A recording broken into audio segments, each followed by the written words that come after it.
Noong nag-aaral ako sa seminaryo, mahina din ako sa subject na Ingles na subject. Naalala ko, isa sa mga guru ko, isa sa mga assignments na binigay niya ay ang paiksiin ang short story. Iba siya, kakaiba, no? Kasi maiksi na siya, mas paiiksiin mo pa. Isa-summarize mo pa. Short na siya, isa-summarize mo pa. Alam mo, malaking tulong ang ganito kasi ang pagpapaiksi is actually an act of simplifying. Sinisimplify mo ang lahat. Kung pwede isang salita lang, keyword, mas mainam. Sabi ko nga, kung pwede lang mag-homily ng one word na maintindihan na ng lahat without explaining, mas mainam. Mas mainam. Kwento ko to sa inyo dahil ngayong araw, sa ating ebanghelyo, tinanong po si Jesus, which of the commandments is the first? Alin po ba sa mga kautusan ang pinakamahalaga?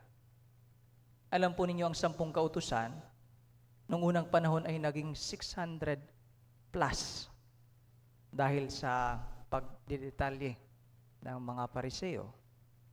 Pagdidetalye. Pero ngayon, Jesus simplified it. Sinimplify niya. Para sa akin, pag sinisimplify po ang bagay, we go directly to the heart of the message. Yung pinakapuso ng mensahe ni Jesus.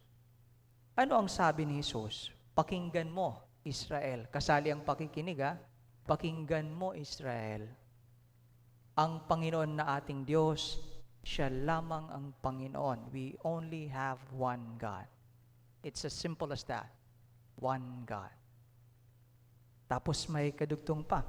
Ibigin mo ang Panginoon mong Diyos ng buong puso, kaluluwa, buong pag-iisip, ng buong lakas. At ibigin mo ang iyong kapwa gaya ng pag-ibig mo sa sarili mo. Simpleng-simple, ano? Ibigin mo ang Diyos ng buong buo at ang kapwa mo gaya ng pagmamahal sa sarili. It's as simple as that. One word, love. Mas simple, di ba? Keyword, love. Ibigin mo. Ibigin mo ang iyong kapwa.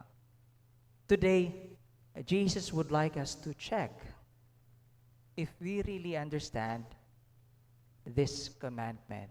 Kung talaga nga pong naiintindihan natin ang kanyang kautusan, sinisimplify niya ngayon para sa atin.